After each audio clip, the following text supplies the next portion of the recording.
Welcome to this concept of radical chain polymerization, and previously we discussed about the photochemical initiation, in which we discussed about the photosensitizers. Then mechanism of photo initiation was discussed in different chapters.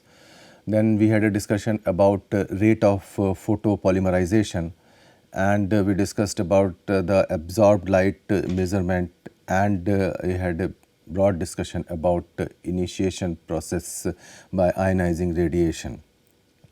Now, in this particular chapter, we are going to cover the other initiation techniques as the title implies, and under this head we will discuss about the electrolytic polymerization.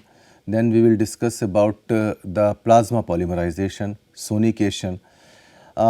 We will describe the chain transfer concept under the head of this radical chain polymerization, and with this help we will determine or we will derive the various mathematical equations related to the absolute rate constant.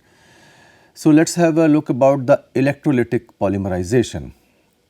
Now, electrolytic or electric current is supplied in the solution containing organic solvent monomer and inorganic radical or ion providing compounds. So, by this way the electric charge or electric current is induced in that particular solvent.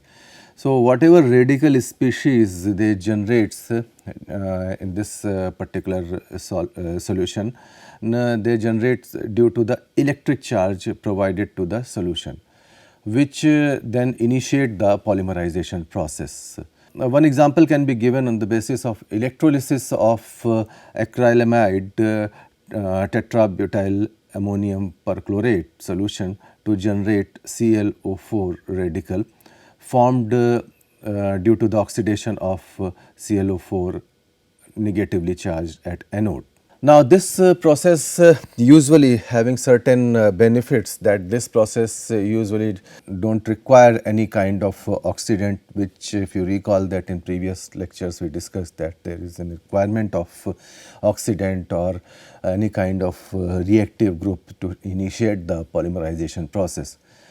So, the polymerization in this case can be carried out in either 2 or 3 electrode cell chambers as you can see in this particular figure. Now, here this particular chamber is having one working electrode, and by this way you can control the voltage which you are applying to this particular segment. Then there is a device to measure the current, that is a meter, and this is a source of power supply. Now, here this you see that we are having one counter electrode or reference electrode. Now, if we carry out this particular thing, then again one option is that we can use this type of thing. This is the industrially available electrolytic polymerization tool. Now, these three electrode consist of working counter and reference electrode. So, you see here this one is the reference electrode, and here this is the counter electrode. Now, 2 electrode system, it does not contain reference electrode, and the potential is directly applied between the working and counter electrode. Now, however, when we use 3 electrode system, the potential is applied between the working electrode and the reference electrode, this one, and the current is measured between the working and counter electrodes. Now, this operation you can carry it out in 2 modes. One is the potentiostatic synthesis, the electrode potential between the working electrode. This one is the working electrode. Between the working electrode and the reference electrode is maintained unaltered, whereas when we use the galvanostatic synthesis, the potential varies to maintain the electric current unaltered. Now, another concept is the plasma polymerization. Now, the plasma polymerization is a process where a gaseous monomer is inserted in a low pressure vacuum in an electric discharge under the condition where the plasma is being generated. Now, the polymeric material is formed by using either the plasma state of monomer or reactive species created in the plasma state. The plasma source generates a gaseous ionized discharge containing sufficient energy to activate the gaseous or liquid monomer. Now, the activated particle, whatever being generated, they may be termed as the free radical monomer combined on the surface, and they form a cross-linked polymer using Graft polymerization. So, we have one pictorial segment to represent this one, the plasma polymerization. Here, this is the chamber where we are having the substrate, and here we are having certain segments which related to the plasma. Now, this implicates the plasma, maybe ions, with the help of ions or UV irradiation, etc. Now, this inert gas and monomer, they are in the vapor phase.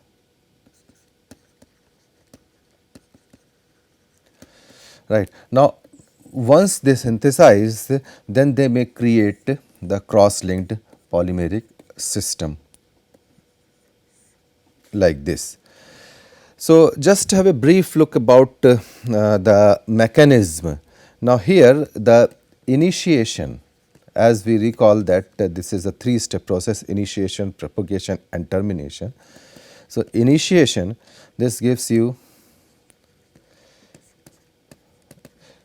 fragments. Now, this produces the radical. Now, here see. Now, if we talk about the propagation, then these fragments, this one plus monomer, they may combine to gives this one, and sometimes referred as this chain. Now, here this radical, this may combine with another monomer to give you this one. Similarly, if you keep on doing like this, then this may become Mn minus 1, then this monomer may combine to give you Mn. So, this is one way to represent the propagation step. Now, if we talk about the termination one, because ultimately when you form this one, then you need to terminate the things, then this may become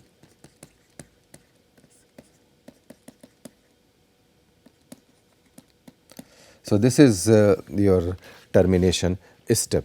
So, by this way you can see that whenever we talk about this plasma polymerization, it offers a very good opportunity to develop different kind of cross-linked polymers, sometimes using the Graft polymerization. So, various advantages they are associated with the plasma polymerization.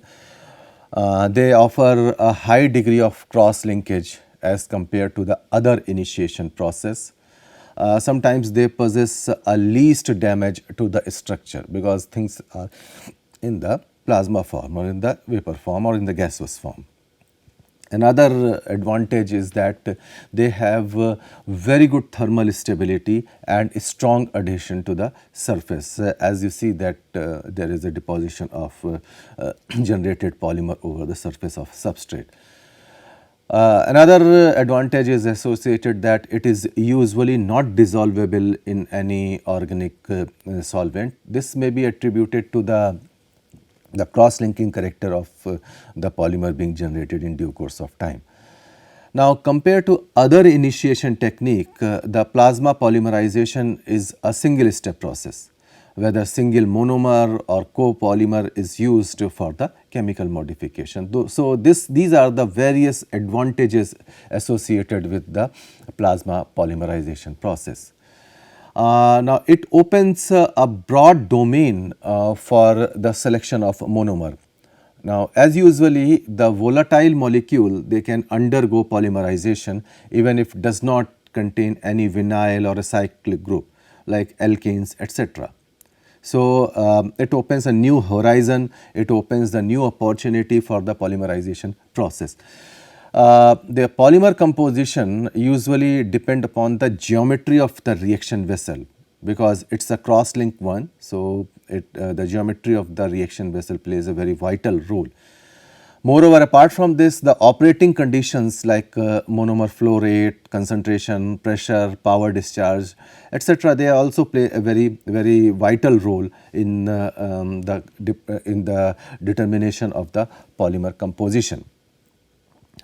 Now, it is usually independent from the nature of polymer substrate and the monomer. Therefore, any substrate can be used like glass, organic polymers and metal, etc. So, this advanced technique is usually used for developing of electrical insulation. Sometimes you may require very specialized chemical protective coating to the various surfaces. So, this particular technique offers a very good opportunity for this one. Now, this however, this technique attracts its focus towards its use in the development of advanced and durable materials like sometimes high performance membrane, which can be used in the batteries and purification, and sometimes like the membrane distillation application. So, once you are having the opportunity to develop more and more different type of a polymer, then it offers the wide spectrum of application profile. Now, sometimes people may talk about the different other applications. So, other applications, this includes the formation of thin film condensers, sometimes anti-reflective coating, because again you need to deposit the polymer over the surface or over the substrate. So, it offers a very good opportunity with respect to the coating to the different substrates. So, it can be used for the development of high performance sensor. So, in this particular diagram we have discussed, or we have described that you may have different plasma modified polymers. It may be used to get the humidity temperature controller and the pressure controller sensors. Sometimes it can be used as a neurotransmitters and a living system sensors. Then pH and UV responsive sensors and gas sensors. So, you see that this particular concept offers a wide spectrum of uses. It again gives an opportunity to develop more and more new type of a polymer with the help of these type of advanced technique for the polymerization. Let us have a look about the other technique called sonication. Now, sonication is another technique which utilizes high intensity ultrasound frequency, resulting in the radical polymerization. Now, initiation usually occurs due to the cavitation effect. You see here we have represented one figure, I will discuss a bit later. Now, in this cavitation, the sound waves, that is the cycle of different pressure, agitates the particles in a solution such a manner that thousands of microscopic vacuum bubbles form in the solution. Now, you see here you are having the solution, and this is the ultrasonic horn through which you are generating the ultrasonic waves, and you see here there are droplets of monomer, and with monomer, and here this is you see the cavitation bubble, so that you can create the radicals over there. Then you perform the polymerization. Sometimes to alter the surface effect, you may require the certain surfactant to carry to for the ease of this sonication process. Now these bubbles which we generated over here, these bubbles when collapsed, they caused the extreme effects locally, such as the generation of liquid jets up to, you can say, the 1000 kilometers per hour, localized pressure up to say 2000 atmosphere, and sometimes temperature may rise up to say 5000 Kelvin near the boundary of collapsing bubbles. So you see that here you are having the two pressure zone. One is the high pressure, another one is the low pressure zone, and here you are creating the ultrasound in the sonicator. Then there is a formation of bubbles, and ultimately when they enlarge their size, then they collapse and create such kind of effect which we discussed in this particular slide. Now these extreme localized conditions like here which we described, these extreme localized conditions, they lead to the formation of thousands of radicals at a time. So you can anticipate the efficiency of this sonicator. Now the conversion efficiency is usually found to be very low, sometimes it is less than 15%. So the formed high viscosity polymer, they also obstruct the cavitation process. So these are some of the hindrance being observed in the sonication process. Now let us have a look about this chain transfer. Sometimes you may experience the premature termination of propagating polymer may create to the decrease in molecular weight of the final product as compared to the theoretical determined value. You see, at this juncture I would like to introduce one thing, that when we discussed about the formation of different chains like P1 plus P1, P2 and then P2 plus P2 or P2 plus P1 and etc., they may form the different molecular weight. So theoretically you can anticipate that what should be the molecular weight distribution pattern in your formed polymer. But because of certain operational difficulty attributed to the either experiment or industrial scale, you may experience the premature termination of any kind of propagating polymer. So thereby, when there is the premature termination, then if you are anticipating say that this is the P4, you may have say n number of chains, you may have n minus m number of chains. That is why your molecular weight distribution pattern may disturb, and that is why, because molecular weight distribution plays a vital role in deciding the property of the polymer. In that case, it may create a problem for future processability of your polymer. So therefore, this thing need to be addressed. So when we talk about this particular concept, the reason for the premature termination, this can be attributed to the transfer of hydrogen, other atoms to the propagating polymer, maybe from either same polymer, same monomer, or maybe from the initiator, or maybe from the solvent. So these 3-4 different aspects which you need to address to see the concept of a premature termination. When we talk about these reaction about this thing, these reactions are sometimes referred as chain transfer reaction, and you can express all these reactions like that. Mn which is the radical, then you can see this Xa, this represents the compound from which the transfer is occurring, and X indicates the transferring of atom or species. So if you see, this is the rate, and then Mn X, and this forms the A dot radical. Now the rate of a reaction for chain transfer, it can be expressed like this, that RTR, that is the transfer, TR represents the transfer, and the KTR, concentration of radical, then multiplied by the concentration of Xa.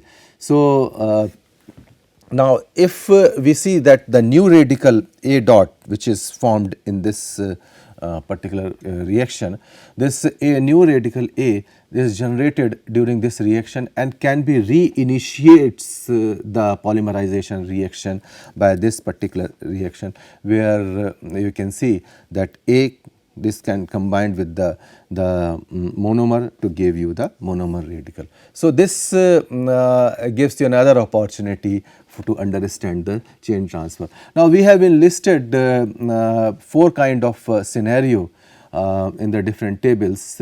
One is that rate constant, sometimes effect on chain, then rate of polymerization, and the number of average degree of polymerization. So, these there are various cases which we are going to discuss in this particular segment. Sometimes you may have KTR is less than with the rate of propagation, and then the kinetic chain length it remains unchanged, and the rate of polymerization which we talk about, this remains unchanged. However, the number average degree of polymerization, which is referred as bar xn, is decreased.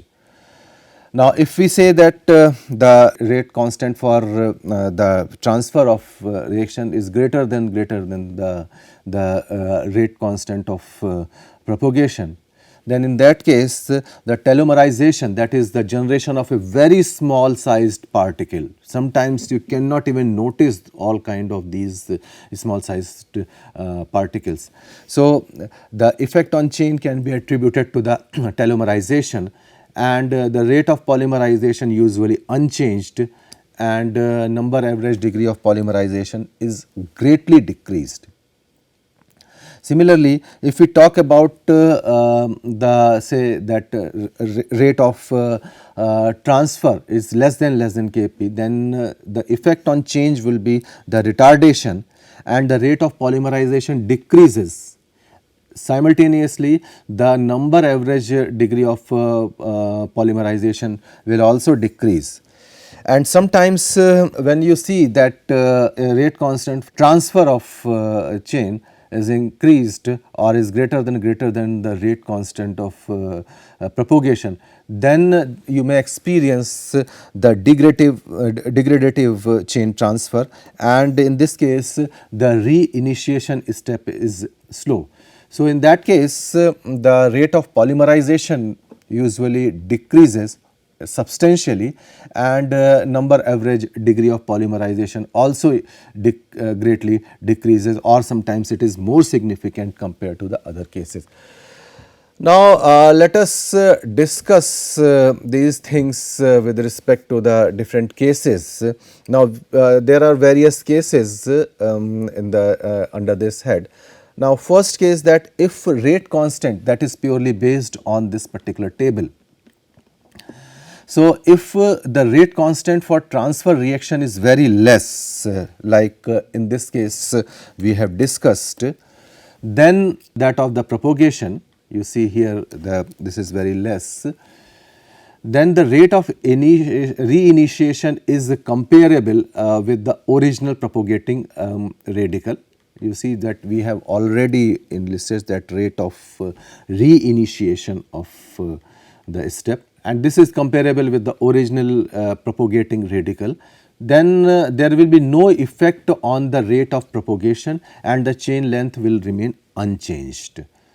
Another case which we described over here, that the rate constant for the transfer reaction is very large than that of propagation.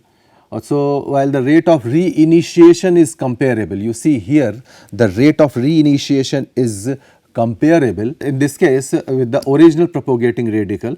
So, then there will be no effect either on the rate of propagation, but the chain length will change drastically. You see here the chain length is changing drastically. So, this is again that this phenomena is usually which we referred as the telomerization, and under this head you may experience there is a formation of a very small sized polymer. So, this may adversely alter your molecular weight distribution pattern. Another case which we discussed with the help of that particular table, that if rate constant for the transfer reaction is very less, here you see, and the rate of reinitiation is less than the original propagating radical, then there will be decrease in the propagation, you see over here. And when we talk about the number average degree of polymerization, the reaction will slow down. Last case is that when the rate constant for transfer reaction is very large, here you see, and we described that reinitiation would be very slow. So, in that case the rate of reinitiation is less than the original propagating radical, and then the rate of propagation and degree of polymerization will greatly affect, and the degradative chain transfer reaction will proceed.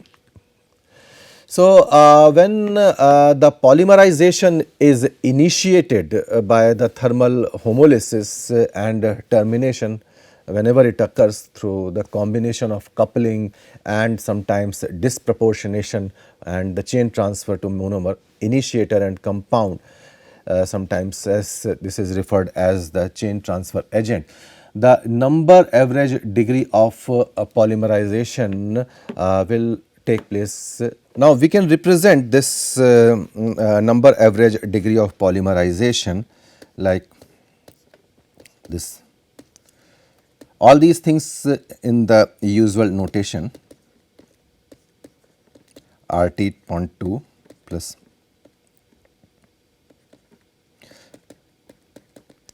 this is the concentration of radical, then concentration of monomer, plus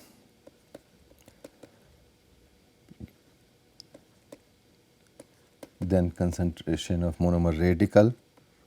This is the chain transfer agent, then it can be plus KTR.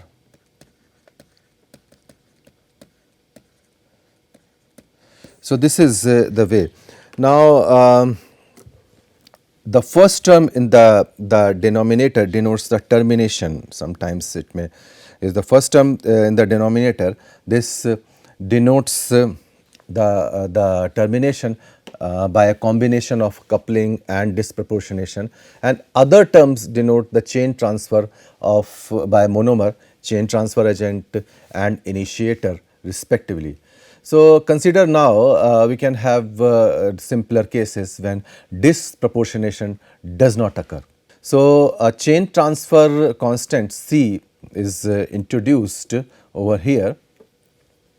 So, the chain transfer constant C for a substance is usually defined as the ratio of the rate constant, that is the ratio of rate constant KTR for the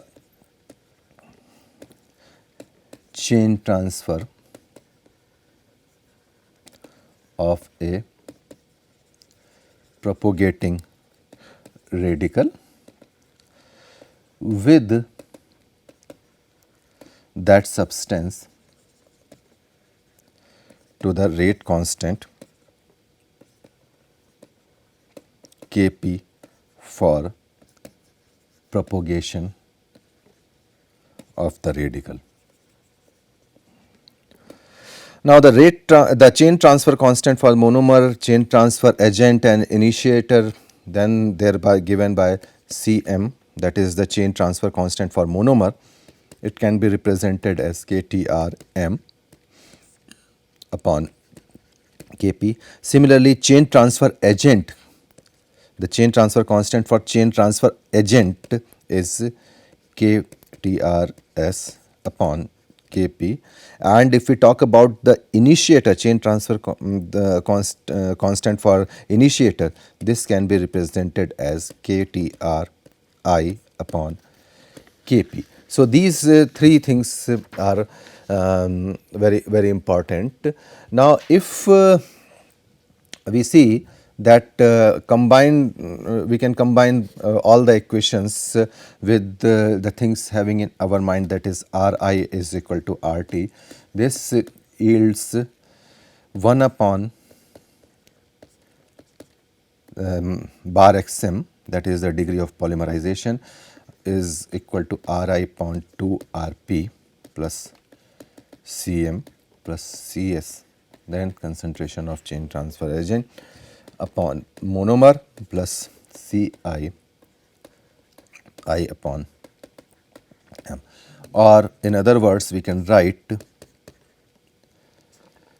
is equal to Kt Rp upon Kp square m square plus Cm plus Cs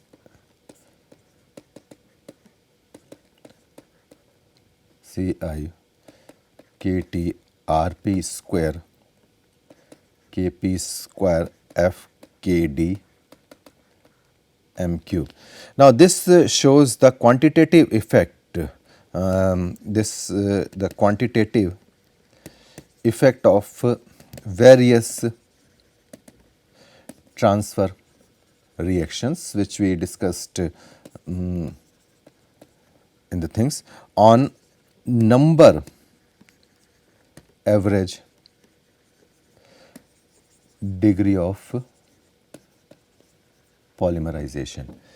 So this is a very important concept, especially attributed to this chain transfer concept. Now let us have a look about the determination of absolute rate constant which we discussed. Up till now this we have discussed about the concept of a chain transfer, and we discussed about the various techniques or tools available for this particular concept, and we discussed the development of various equations attributed to the chain transfer. We discussed various cases related to chain transfer concept.